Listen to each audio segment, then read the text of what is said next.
Okay, everyone, Uncle Zowie. I've been wanting to do this nurse one for weeks, but we were waiting for leggings to come because she couldn't wear white tights. She had to wear leggings. See the big difference? See the difference? Huge difference. Okay, she's a nurse. And I shortened this too short. It's my fault. It's my fault. I shortened it way too short. It was way too long, shortened it way too short. So we had to do leggings. Okay. So she's a doctor. What? I'm a nurse. She's a nurse. You can be a doctor. Get it right. Can't girls be doctors these Yes, days? yes, you already said I was a nurse. What should she be, everyone? I have to go to the doctor in 2 days on Wednesday, and my doctor is a girl. Yep. A girl. That's right. So, with that being said, she's a nurse or a doctor, whichever you want to do at home to play along. Okay. So, this week is another documentary on war, I would say wounds in a way.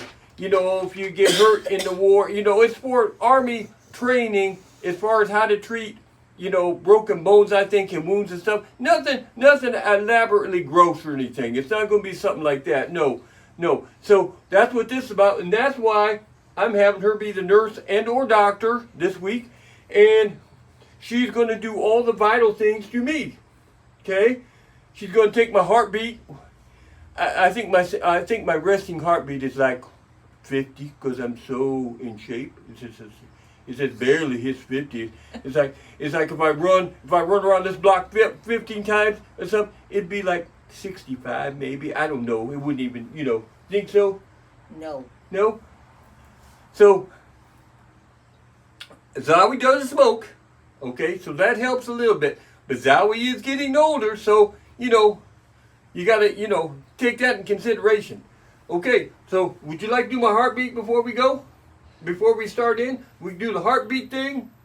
Now keep in mind, I don't wanna be bragging for stuff like that, but she's first day certified. Am I right? You got your card?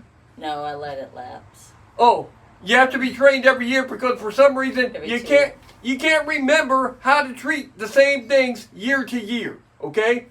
If you're trained over and over every year and then you let it go by, suddenly you've lost your memory. You don't know how. It's like saying a doctor forgets how to be a doctor because he wasn't trained every single year. They changed some things. When you're bleeding, you have to make it stop, okay?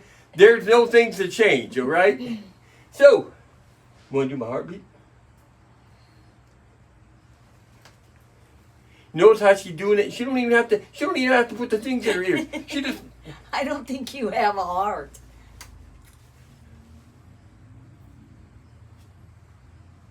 Oh my God, I can really hear it. Seriously? It really works? Yeah. Wow. Sounds like it's in water. Well, it's true. I've got on a bulletproof vest because so many people. You got to watch out for Stop snipers. talking. I can hear it. You gotta watch out for snipers in the window, okay? So that was weird. So you can also take your pulse by doing the wraparound thing and putting it right there on the artery like that. That's how I usually take my pulse. Seeing if it's beating fast. It usually is not. I take your own pulse. I do once in a while, and you know, people have odd heartbeats. You know how once in a while. My thing tells me what my Yeah, heart rate is. I don't have to have a mechanical device to tell me I'm okay. All right, I'm okay. I'm all right. Okay, we have other things over here that we need to do too. For example, the very common taking your temperature. Taking your temperature. This is a thermometer to take your temperature with, right? No. Is that? No. You don't go like that? Heck no. I'm not going to pull down my pants and bend over, okay? I'm not going to do that either. Okay, then what's this for? That's a food thermometer. Does it tell the temperature no matter what you stick it in? No, don't stick it in yourself. Under your tongue. You got to put it under your tongue, okay? We have an electronic one that you stick under your tongue and it beeps when it's ready, okay? My temperature is usually right on the button. I usually, 98.6, they said that's a good average. Mine's usually right on the money, okay? Now, our grandson his tends to run a little higher. Runs and hot. It does vary. It does vary. I don't know what yours does. I don't Mine's remember. normal. About normal. But yeah, that's a good average. If you're a little up or down by a degree, nothing's wrong with you. You're fine. You're fine. Okay? You don't want to have a high temperature because then your brain cooks. I think your brain's already cooked. So you don't want to do that. But I thought sure this was a good thermometer. Goes up to 220. I figure if you go up to 220 under your tongue, you're probably not feeling very good. You probably got a fever, right? You probably did. Probably did. Or you're in some kind of a barbecue system. Or getting cremated. Getting cremated. You're on the dead process. I don't know how to get some of the cremation thing. I'm thinking in the thousands. Mm-hmm. Yes, okay. So, that too. When we come back, we will show you a couple more things to do with first aid, right? Okay, so watch this. I think it's about 10 minutes, a documentary on fixing people when they get hurt. Okay, here we go.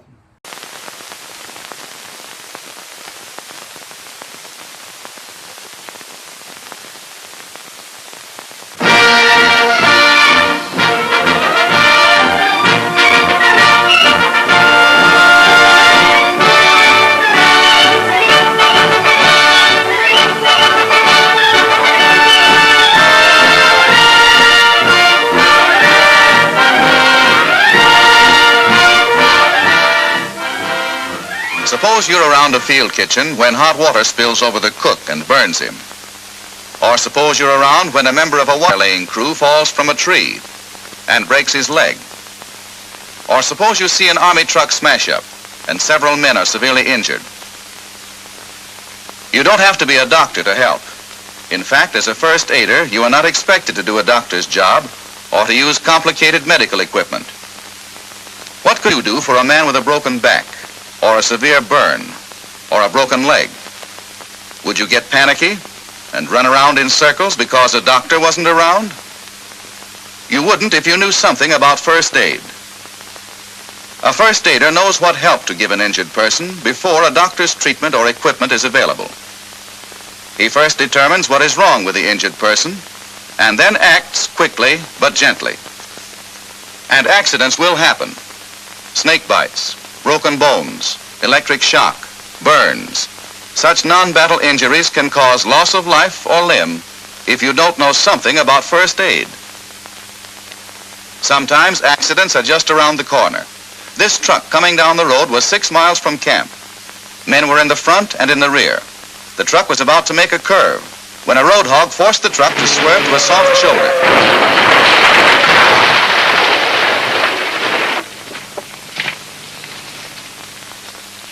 A corporal at real injury and knew enough about first aid to take control of the situation. His first move was to send for an ambulance. Then he started to look after the injured. The driver had been thrown out of the cab, and it looked like curtains for him. But the corporal started right in with first aid. He first examined the driver and figured he had a broken back, because when he tried to move him, even a little bit, it hurt like hell.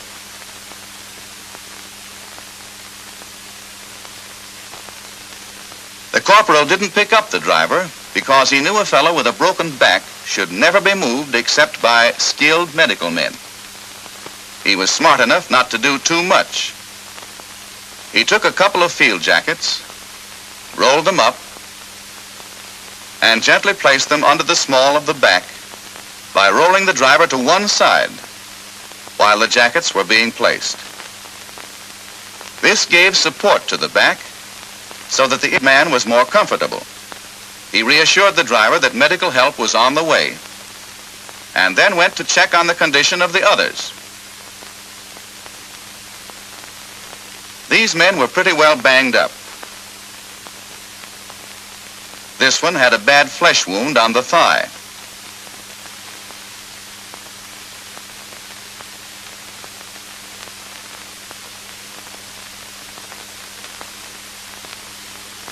The blood was oozing but not spurting.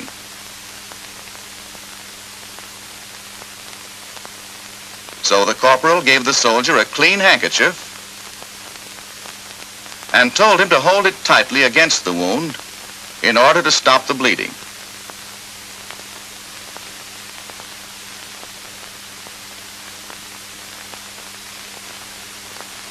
The arm of another soldier was broken below the elbow. That corporal sure came through with flying colors. First, he sent a man for sticks to be used as splints. Then he gently removed the soldier's fatigue jacket by tearing it down the back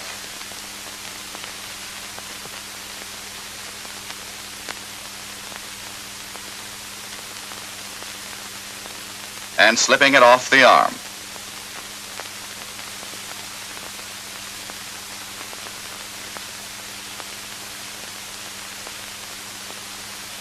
Meanwhile, the other soldier found several boards and selected one which was most suitable. The corporal tore the victim's jacket into strips and used the larger pieces to pad the boards by wrapping the pieces around them. This prevented injury to the skin and made the splints more comfortable.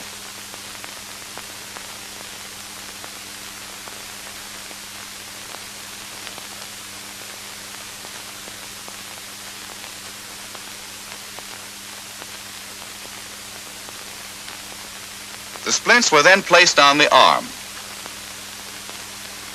and tied in place with more strips of the jacket.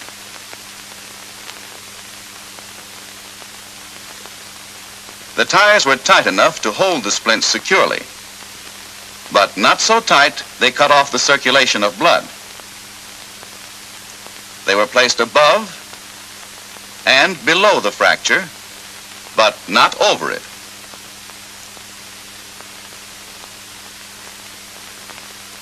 A sling was made with a longer strip of the torn jacket, long enough to keep the elbow at a right angle. And that's what is known as using your first aid head.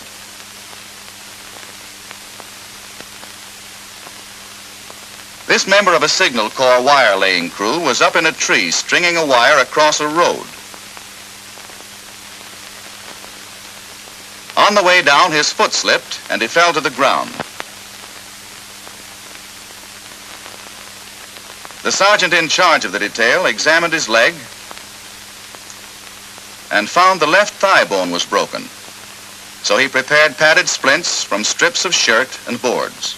These splints had to be long enough to reach from the foot to the armpit on the outside and from the foot to the crotch on the inside. Ties were made above and below the fracture and around the body.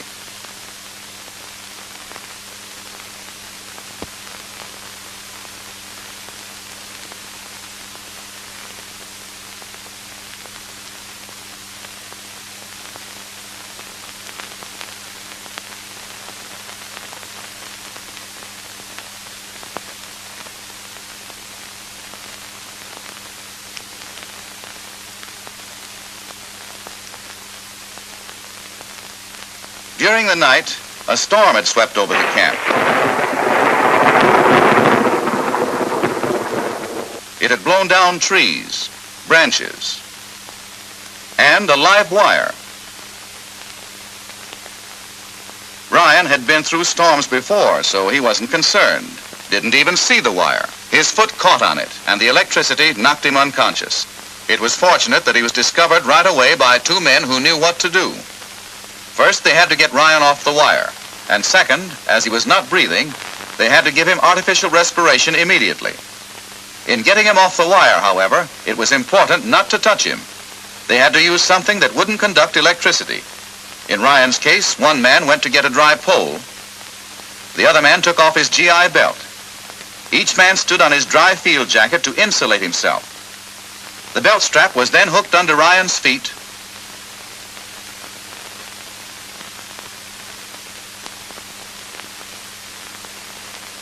while the wire was removed with a broomstick.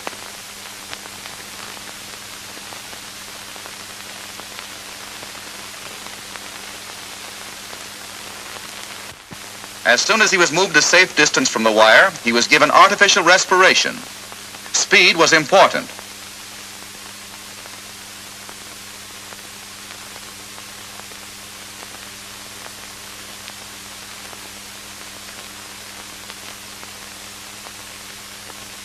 One of the soldiers made sure Ryan didn't have anything loose in his mouth, such as gum or false teeth that might catch in his throat.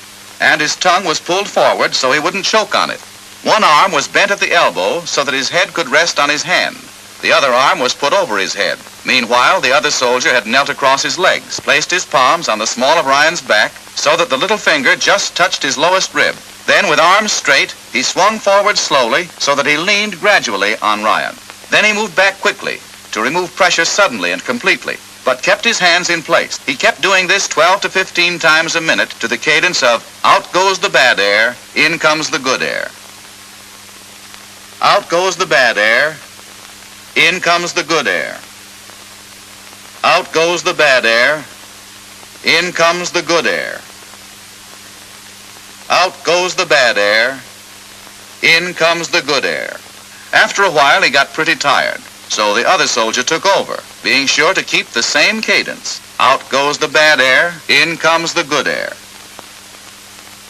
Out goes the bad air, in comes the good air. Out goes the bad air, in comes the good air. Out goes the bad air, in comes the good air. For over an hour, these men kept up artificial respiration. One man massaging the arms to help keep up the circulation. Ryan finally started to breathe by himself and regain consciousness. They watched him closely to make sure he did not stop breathing.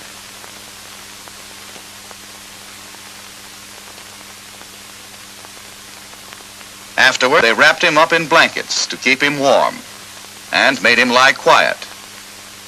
Hot tea or coffee was just the thing for Ryan at that time. And as soon as they could, they got an ambulance and Ryan was taken to the hospital. The same artificial respiration given Ryan would be given to a man rescued from drowning. Only one thing extra must be remembered.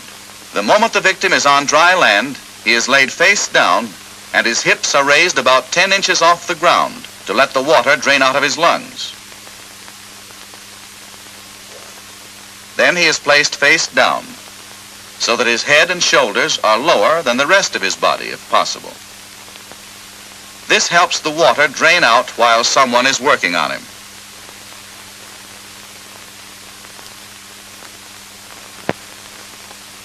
Now let's see what happened to a cook in a field kitchen.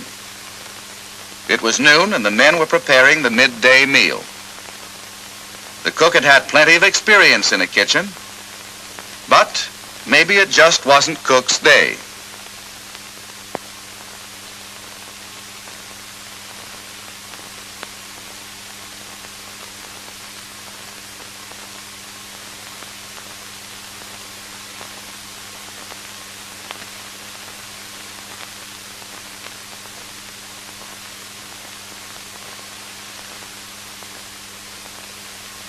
Suddenly the pot slipped, and the hot contents came pouring down over his legs. Men were sent for medical help and first aid equipment. It must have hurt plenty.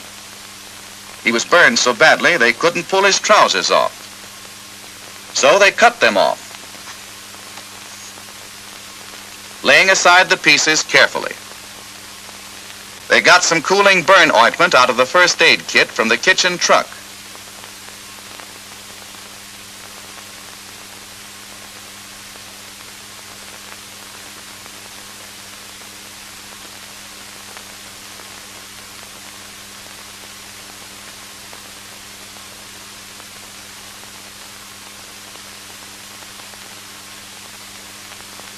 The cook's skin was badly blistered, and the men knew enough not to break those blisters. If they had, they might have caused infection. They gently spread the ointment on with the wooden applicator.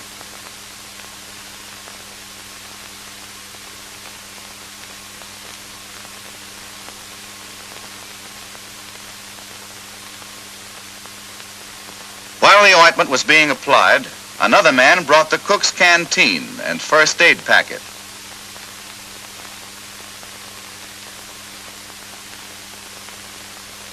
He got out the wound tablets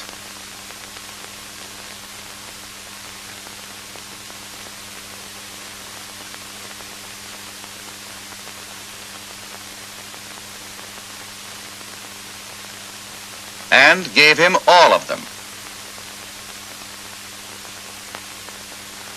He gave him plenty of water to wash them down. If there hadn't been plenty of water for him to drink, he wouldn't have given him the tablets.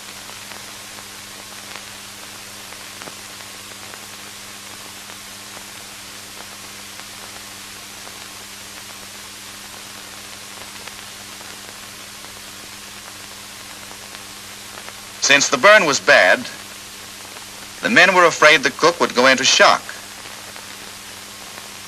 So they laid him on his back and raised his hips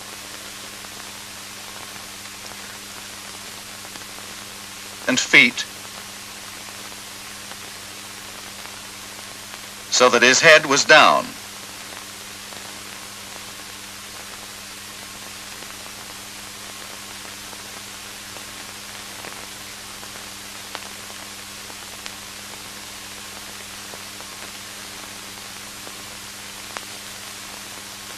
They arranged boxes and 5-gallon cans around him so that when a blanket was spread over him to keep him warm, it would not touch the burn.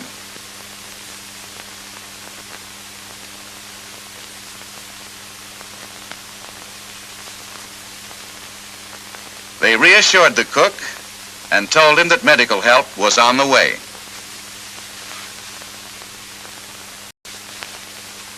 Minor dangers can all be treated by first aid. Heat exhaustion, poison ivy, bellyache, foreign particles in the eye, ear, and nose, and splinters.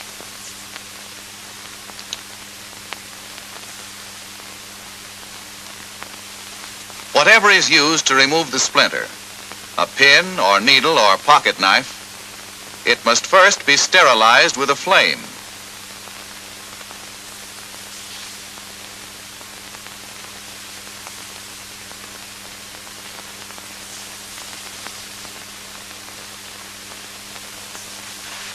A small splinter may cause a serious infection if not removed promptly and properly.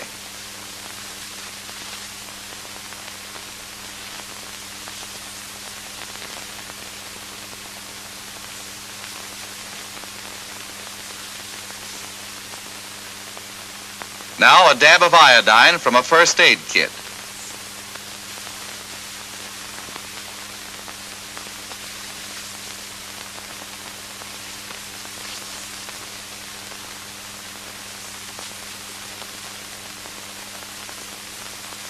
The glass container is crushed with the fingers to release the iodine into the swab end.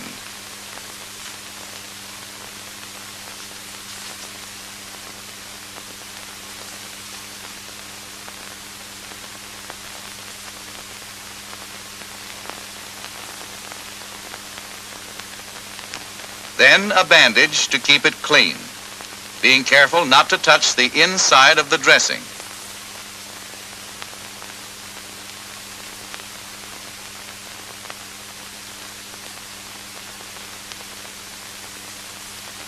These men were on a long hike.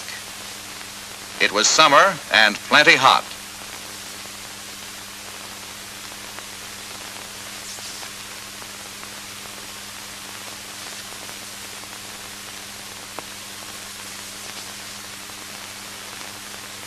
A private almost passed out from heat exhaustion.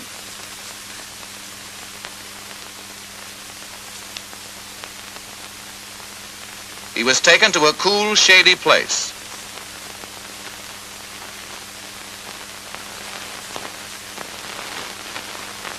Clothes were loosened, and his field equipment removed.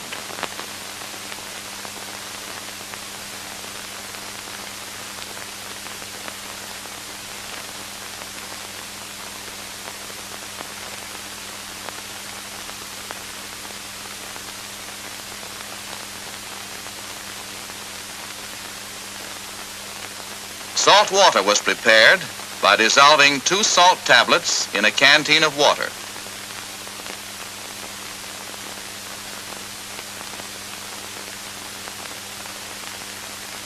Then they made the private drink plenty of the cool salt water. Salt water is the treatment for heat exhaustion and will also prevent heat exhaustion if taken before exposure to heat.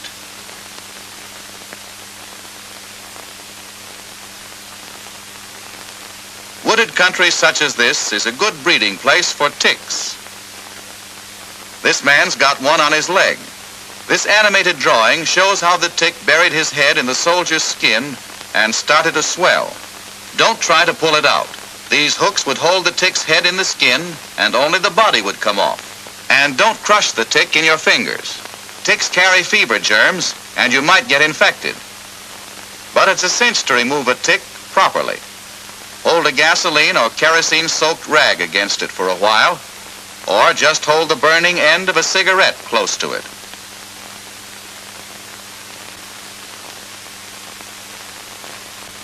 And the tick will back out by itself and fall off.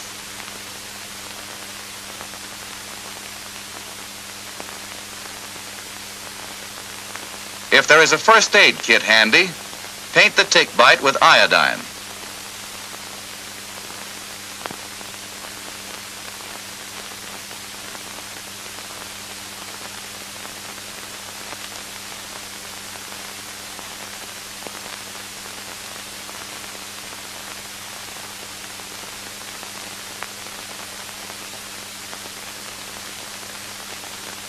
Poison ivy.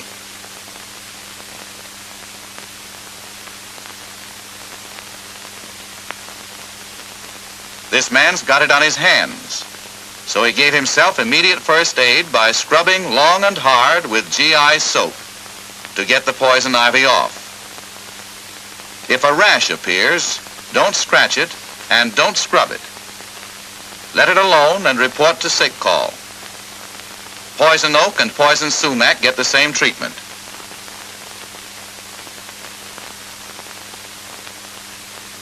This could happen to you. A soldier got something in his eye. Here's what to do. Close your eye and let some tears gather. If you're lucky, the particle will get washed out. Whatever you do, don't rub the eye. Rubbing only makes it worse. If the tears don't wash it out, it may be stuck on the lower lid. Look up and get someone to pull the lid down and brush the object out with the corner of a clean handkerchief.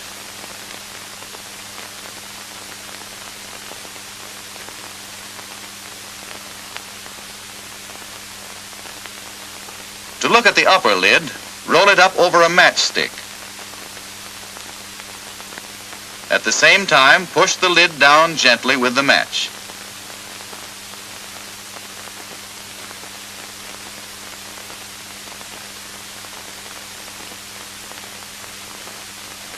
If you can't find the speck easily, or if you should get something sharp in your eye, like a piece of glass or metal, do one thing and one thing only. See the medical officer.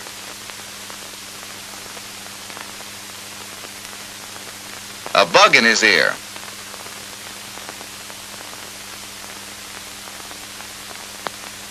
But did he pick it out with something sharp like a pin? No, sir. That might have broken his eardrum.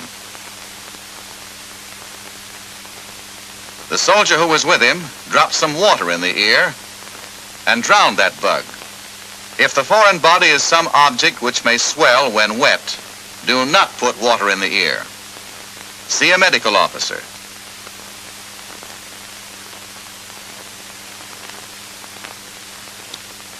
And by the way, don't go digging in your nose if you get something in it. A gentle blow into your handkerchief will get it out. And if something gets stuck in your throat, try to hook it out with your finger. If you can't, try coughing it out.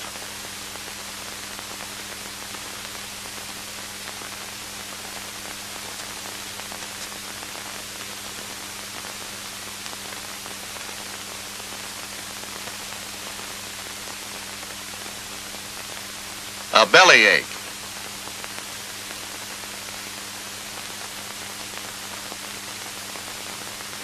This man hadn't felt the call of nature for a couple of days. So he figured he'd take a laxative, thinking it would relieve his pain.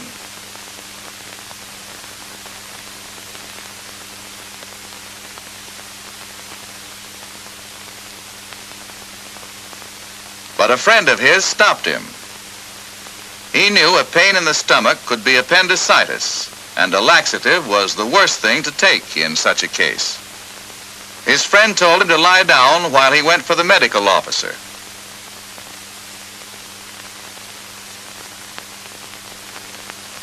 His friend was right. That bellyache meant appendicitis and called for hospital care.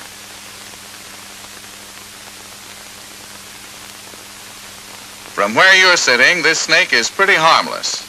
But it wasn't so harmless to these soldiers who were off on a reconnaissance patrol problem sketching the terrain.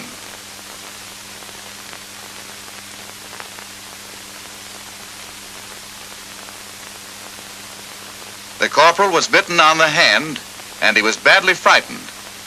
The soldiers started giving first aid right away. First, they made a tourniquet with a handkerchief, tying it around the upper arm.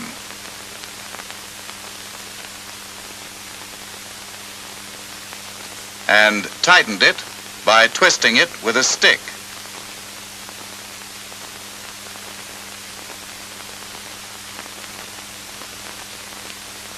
This kept the poison from spreading to the corporal's body. They sterilized the point of a knife by holding it in a match flame. Then, 2 crosscuts were made over each fang mark, 1/4 of an inch long and deep enough to cause the blood to flow freely.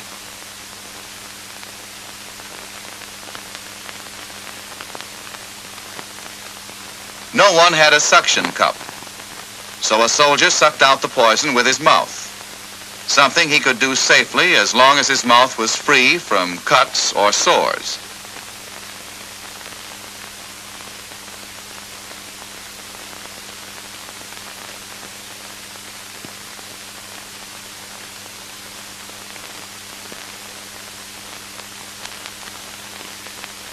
The tourniquet had to be loosened for a few seconds at the end of every 20 minutes, so that some blood would circulate to the corporal's arm and prevent gangrene from developing.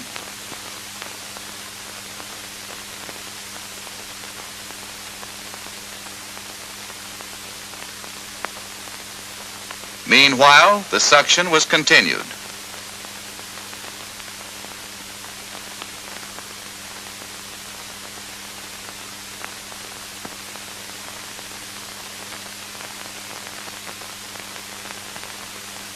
At the end of 1 hour, the tourniquet was removed.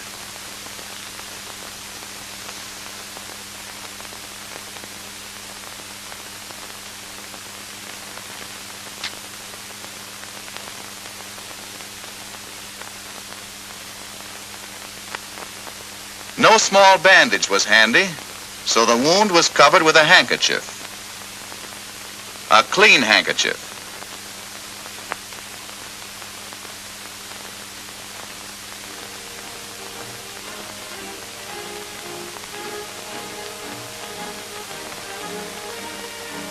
In this way, practically all the poison from the snake bite was removed, and a soldier's life was saved.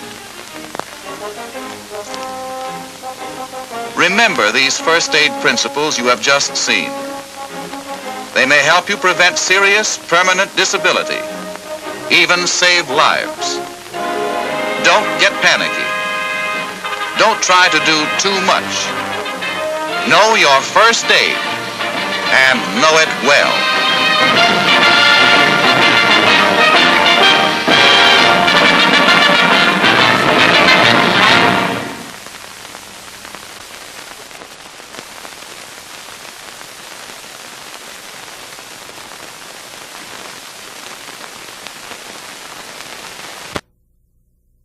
Okay, you watched it. I wanted to say a couple things. this background, get a good look at it because it won't be here anymore. We actually ordered a background for the Zowie show. Kind of like how we have for the, what's that other show called? Creature features. Creature features. That's right. SpookShow Grave Creature Features. It'll be coming anytime now, and it's kind of like a haunted library. Okay. Okay. So I went with her a little bit on that one because she does the library thing, the books and stuff. So I did that with her. Okay. All right. One thing I do want to get to at the very end, and don't let me forget, we want to do our first viewer mail. Okay. What is this that we got? Blood pressure. Blood pressure, what do they call it? A cuff? They call it a cuff? This isn't really, I guess a cuff would be up here though, right? This goes around your wrist here.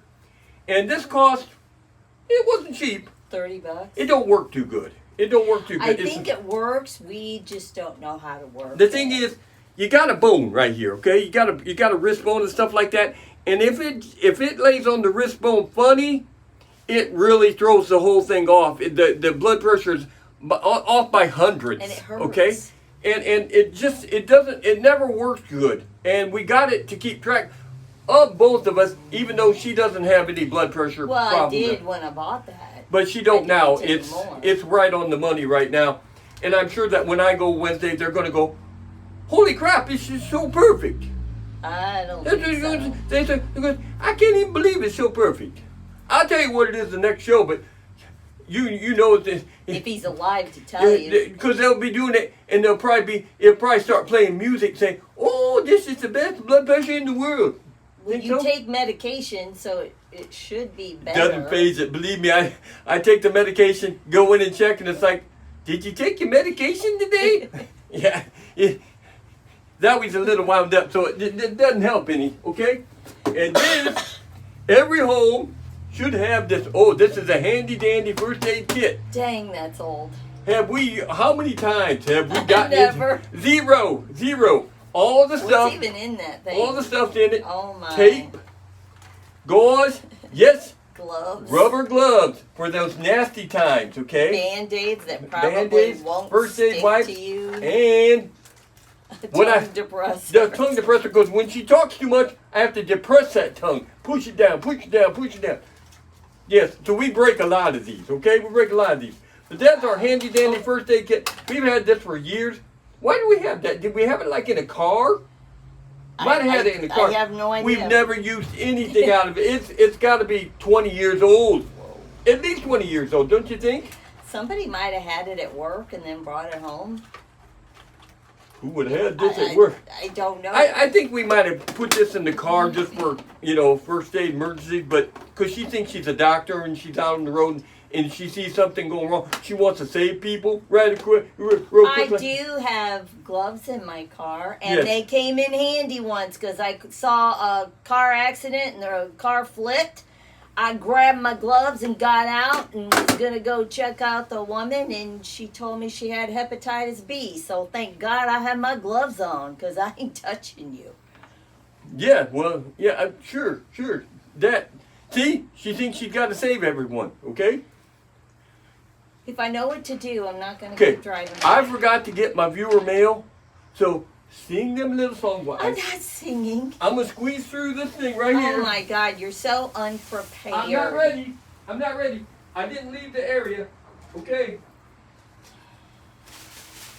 I'm back, everyone. Back, going through the curtains. I won't be able to do that next time because these curtains will be gone. I know what you're saying to yourself. Is this really viewer mail? It is, for sure. This isn't a setup or anything, okay? Okay, this is real. This thing's for real, okay? Just like on the monster, this is real. Okay. You actually wrote it out. I wrote it out. I didn't. Well, the thing was, it came in email, so I had to transcribe it. Yes, transcribe onto paper, so I could have it here. So I didn't have the email here. And it says, "Dear Uncle Zowie." They like me a lot. They say dear. Okay, they say dear. Okay, when you first started the Zowie show, it was a little spooky, but a lot of the recent shows aren't spooky. Why? What happened? I want to see more spooky shows. Tell them why. I don't know why. You decide what you play. I have nothing to do Well, with it. here's the thing, everyone at home. There is only so many public domain things to show that are shorts, okay? Like 10 minutes or 5 minutes. Okay, not everything, of course, is spooky. Now, I've got some ones coming up, cartoons coming up that are spooky and stuff, but not all of them are very spooky at all. They're very run-of-the-mill mainstream, okay? So I can't always do spooky shows. I would like everyone to be, every show we do about haunted houses and skeletons and stuff, and those are coming up, but I'm saving them for certain dates. We just don't have spooky enough shows, okay? And I figured if this doesn't scare you, nothing will scare you anyway, so I can't overdo that by any means. But we got a couple scary shows coming up. Mickey Mouse's Haunted House is going to be coming up on Labor Day, okay? And I've got a lot of special effects to scare her with, okay? You got to see that show, because it's only like a 5-minute haunted house show, but I'm going to do special effects, very elaborate special effects. You will be tricked completely, okay? Tricked completely. It's going to be very scary. She's going to be scared. She'll probably be screaming. Can you scream? I can scream. She can scream. She can scream. I can't scream. Zowie is unscreamable. Yeah, I cannot reach the octaves that Zowie should be able to reach the scream, so I can't do it.